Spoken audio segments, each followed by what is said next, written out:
This is Roland Sands. Join me on my journey to build the world's first MotoGP powered custom motorcycle. There's not many people that can say they build their own MotoGP machine anyway. It probably to the average person seems like madness, you know, we got something pretty cool looking that's going together.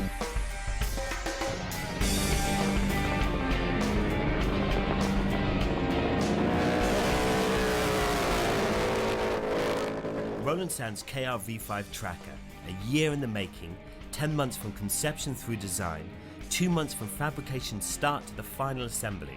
The people surrounding the project come from all over the motorcycle world, from racing legends through to custom motorcycle industry professionals.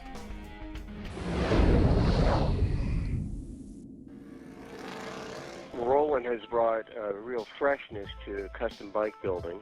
By the time he was out of high school, he was doing design work for a performance machine on a regular basis. He always got in trouble, so my parents made him go to work. Probably when he was late teens. He said, I want to do something different. Racing bikes gave me a certain style and thought process when it came to building bikes. Like, I just had a different way of looking at the motorcycles, how they went together, and I was always looking for an aggressive approach without bolting a bunch of crap on the bikes. Whiskey Tango was the first bike I built, and I built that while I was still racing. It was in several magazines, and from that point on, I said, okay, just take and go with it, you know, and he started building bikes.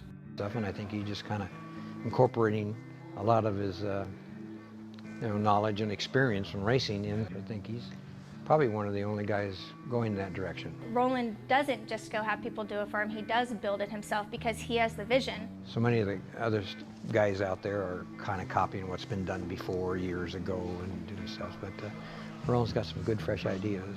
The designs look powerful, they look strong, energetic, they look like they could take off.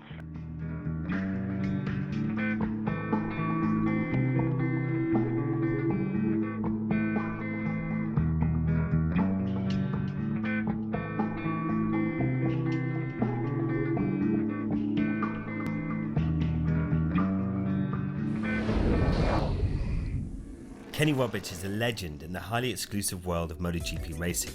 He won the AMA Grand National Championship in '73 and '74 and the FIM 500 World Championship in '87, '89 and '80.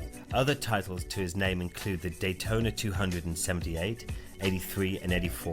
In 1983 he became team owner when he began Team Kenny Roberts.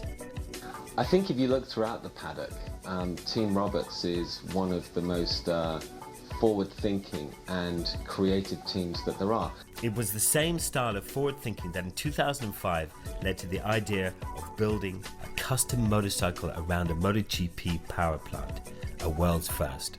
Dealt with Roland and his dad on some Harley wheels and special transmissions for his little 250. So because he was from the racing industry, it was a puzzle that fit together pretty well. A year from the date that we originally conceptualized this idea and said, yeah, we want to do it, I said I'd deliver him a running finished bike. And to me, that's an important deadline to meet. I feel that I've given my word to Kenny that I'm going to finish this project. When I first got the Kenny Roberts motor, the first thing I did was just kind of start visualizing what I saw it becoming.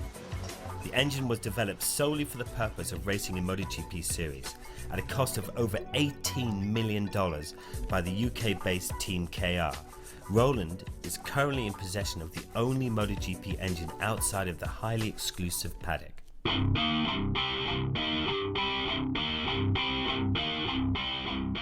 I drew up like 3 or 4 concepts, so I sent Kenny 3 of them that I thought were cool. I had one nailed down that I really wanted to build. It was a little bit more sport bike-ish, and I had him talked into that one, and then I drew up the board tracker, and I sent him that one. He just sent an email back that said, build this one. And that was all it said. I've been thinking about building a board tracker forever. The earliest form of motorcycle racing, board tracking, pitted riders against each other on a banked wooden circular track. Because of its incredibly dangerous nature, the sport was short-lived. I wanted something that was going to be the true essence of what the time was back then. This is in the real essence of what board tracking was about, which is incredibly fast motors and technically advanced motors, chassis of the day and the look of the day. So this is an out-of-control machine. This drawing came from tire sizes and a motor placement. And that I kind of took and traced over the top of a board tracker. This is a way that we can come in and we fudge stuff a little bit to try and get the right trail out of it. And this bike is basically the same geometry as a 1914 board tracker.